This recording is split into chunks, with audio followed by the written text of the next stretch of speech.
I've spent 15 years walking these mountains with other people's families, guiding them safely home while my own brother remains lost somewhere in the shadows between the trees.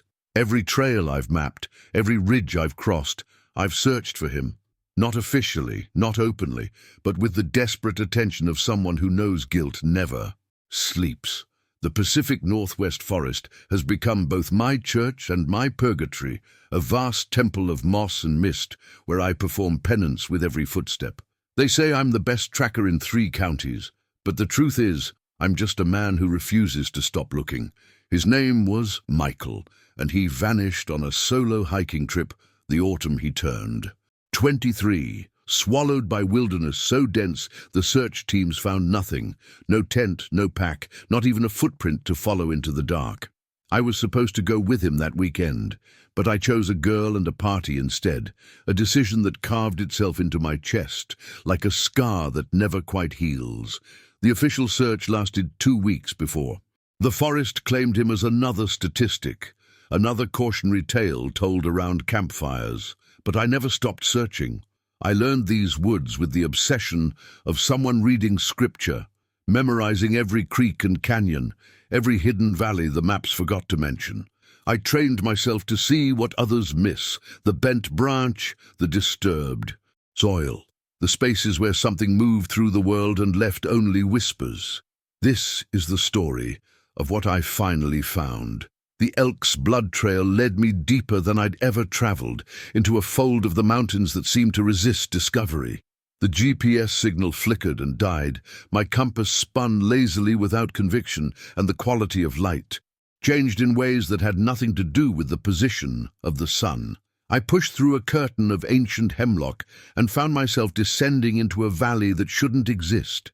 A basin cradled between ridges that my topographic maps showed as solid, unbroken terrain. The mist here didn't move like normal fog. It hung with intention, thick and luminous, transforming every tree into a ghost of itself. The forest sounds I'd known my entire life simply ceased, replaced by a silence so complete it felt like pressure against my eardrums. Even my footsteps seemed muted, absorbed by moss so deep it swallowed my boots to the ankle. The trees were old-growth titans that predated memory, their bark thick as armor, their canopies disappearing into the white sky above. I knew immediately that this place operated under different rules. The air tasted older, heavy with decay, and growth happening simultaneously. The endless cycle of wilderness compressed into something you could breathe.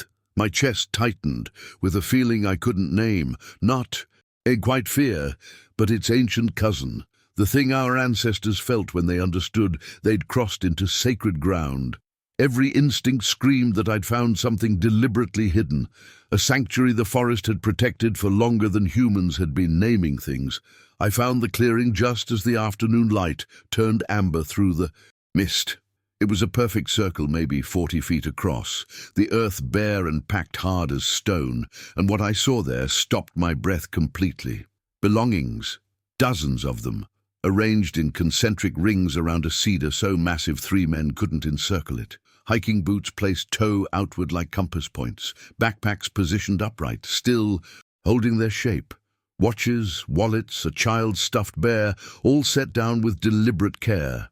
The cedar at the center was carved with symbols that seemed impossibly old, worn smooth by centuries of weather yet still visible, spirals and handprints, figures that might have been human or might have been something else. I approached slowly, my heart hammering against my ribs, knowing I was looking at something profoundly sacred.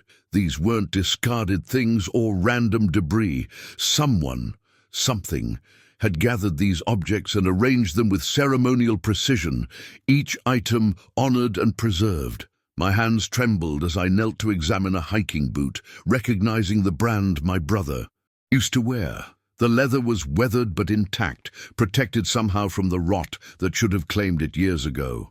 All around me, dozens of other items whispered their silent stories, each one marking a person who'd walked into this wilderness and never walked out. The weight of accumulated loss pressed down on the clearing like gravity. I Understood then that I'd stumbled onto a threshold between worlds, a place where the forest kept its deepest secrets, and the truth about my brother's disappearance was finally within reach.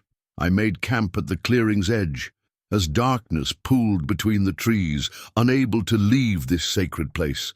The temperature dropped sharply, and the mist thickened until I could barely see 10 feet beyond my small fire. Then the forest went absolutely silent. No insects, no wind, nothing but my own shallow breathing.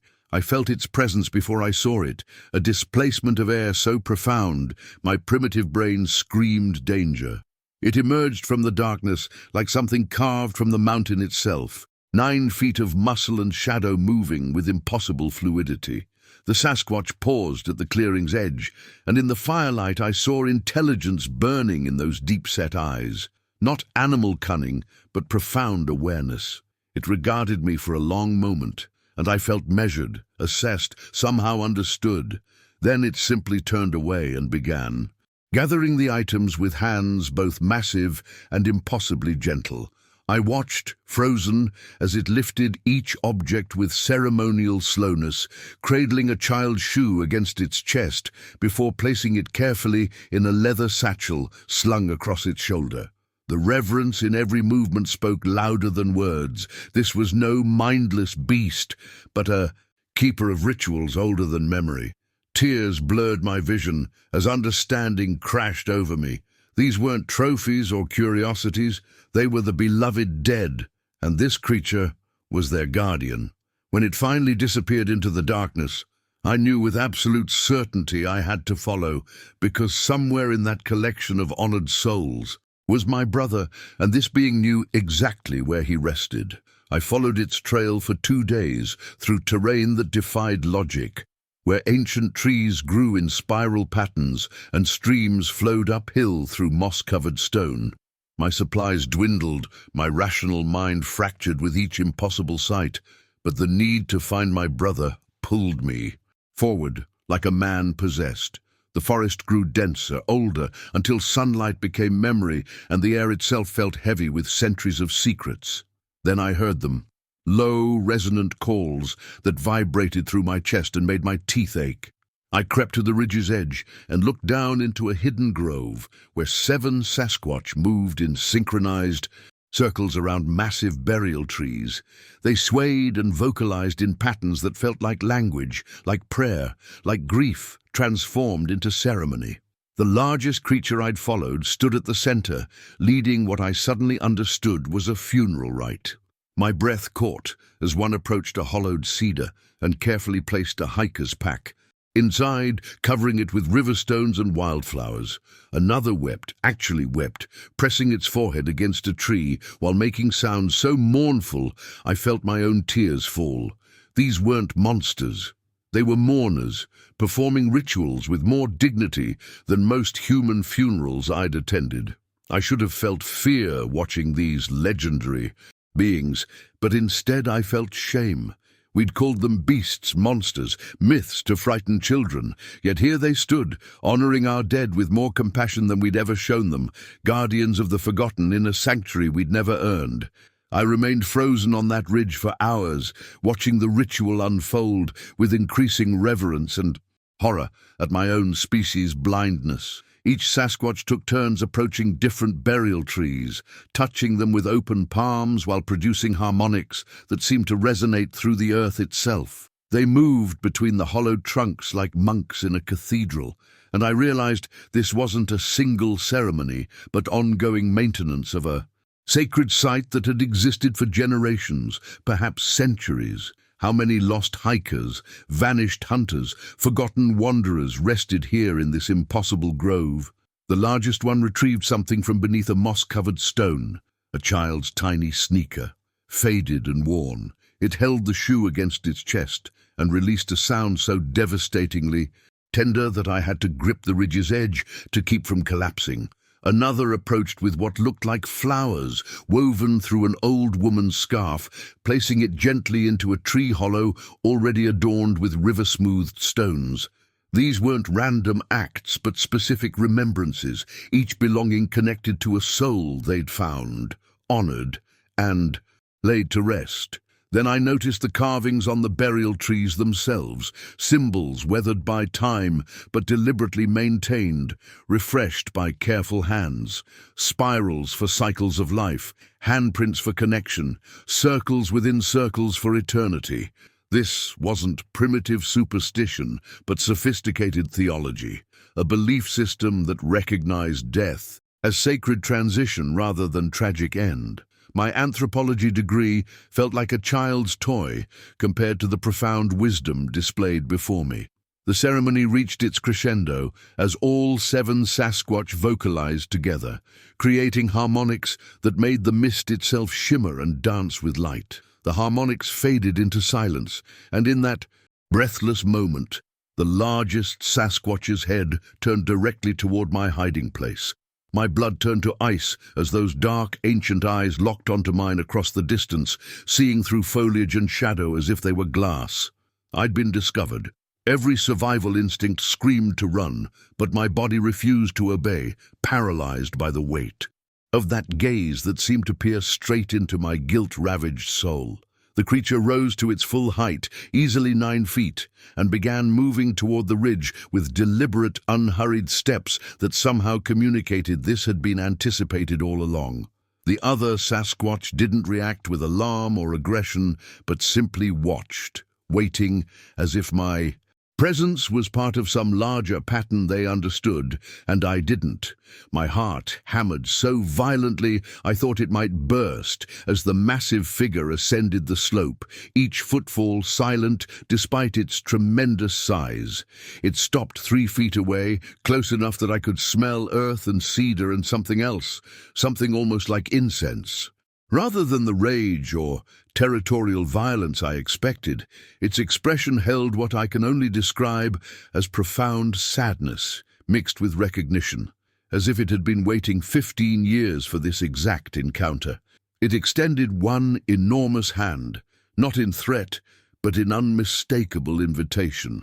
Then it turned and walked toward a specific burial tree at the grove's eastern edge, pausing to look back with eyes that commanded me to follow. My legs moved without conscious decision, drawn by desperate hope and terrible certainty. That tree held answers I'd crossed 15 years and 1,000 nightmares to find. The Sasquatch stopped before the carved opening, pressing one massive palm flat against the ancient bark with something like reverence. Then it began to vocalize. Not the roar I'd heard in campfire stories, but a series of haunting, melodic sounds that seemed to resonate in my chest cavity, bypassing language entirely to communicate directly with something primal in my brain. Through those impossible harmonics, I understood. They were guardians, keepers of the lost, tending to those who fell alone in the wild's embrace. For millennia, they had performed this sacred duty while humanity built walls and forgot the covenant between death and earth. The creature gestured toward the burial opening, then placed both hands over its own chest in a motion of unmistakable grief and protection. More vocalizations came, and with them came understanding that crashed over me like ice water. My brother hadn't died afraid and abandoned. He'd been found, carried with care, honored with ritual older than civilization itself. These beings had mourned him as one of the forest's children, had ensured his return to the earth was witnessed and sacred. Tears blurred my vision as the Sasquatch stepped aside, granting me access to the hollowed sanctuary. Through the carved opening, I saw the weathered red of Cody's jacket, arranged with deliberate care among moss and wildflowers and smooth river stones. 15 years of searching, of guilt, of imagining his final terrified moments, all shattered by the impossible truth that he'd been protected, remembered and loved by guardians we'd dismissed as myth. The creature's hand settled gently on my shoulder with a weight that felt like absolution itself. I dropped to my knees before the hollowed tree, my hands trembling as they reached toward the opening but couldn't quite touch. Held back by 15 years of imagined horror, now dissolving into something I had no words for. The Sasquatch remained beside me, a living monument to patience, as I finally whispered the apology I'd carried like a stone in my chest since the day Cody disappeared. The creature made a low, rumbling sound that vibrated through the earth itself, and I understood it was giving me permission not just to grieve, but to let the grief transform into something else entirely. I spoke to my brother then, told him about Mom's passing, about the nephew he'd never meet, about how I'd become a guide because I couldn't stop searching these mountains for his ghost. My voice cracked and broke, but the words kept coming. 15 years of unsaid things pouring out in that sacred grove while ancient guardians stood witness. The Sasquatch began a low, harmonious vocalization that the others joined, creating a sound like wind through cathedral spaces, and I realized they were honoring this moment with me, had perhaps done this same kindness for countless others. When I finally touched Cody's jacket, running my fingers over the faded fabric, I felt not the horror of death, but the comfort of knowing he'd been cradled by something far older and wiser than our fear. I removed the compass from my pocket, the one that had been his before he gave it to me, and placed it gently among the stones and flowers. The Sasquatch touched its chest again, then mine, a gesture of shared understanding that transcended every boundary I'd thought existed between species, between myth and truth. The descent from that hidden valley took 3 days, but I moved through the forest as though walking between worlds, no longer the man who had entered. I carried no proof, no photograph or artifact, except the absence of the compass and the presence of something far more substantial, a peace that had eluded me since I was 23 years old. The mist closed behind me like a curtain, and when I turned back, the valley had vanished into the mountain's embrace, protected by geography and something deeper that didn't want to be found. I tell people I finally accepted that Cody's gone, that I made peace with the mountain, and they nod with relief that I've finally moved on. But late at night, I think about those towering figures moving through the darkness with their arms full of our dead, performing ceremonies that predate our oldest religions, honoring the forgotten with a tenderness that shames our monuments and marble graves.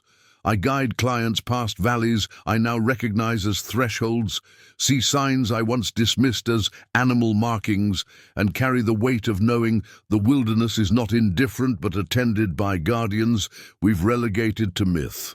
Sometimes on quiet trails I leave small offerings at the bases of ancient trees, a canteen, a worn bandana, a photo, not as litter but as acknowledgement. I've become a keeper of their secret, a translator between worlds who can never speak the full truth, but can honor it through silence and reverence. The compass is gone, but I no longer need it. I know exactly where I've been, and why I can finally stop searching. What mysteries do you think still hide in the wilderness, waiting to transform everything we believe? Subscribe to journey deeper into the unknown.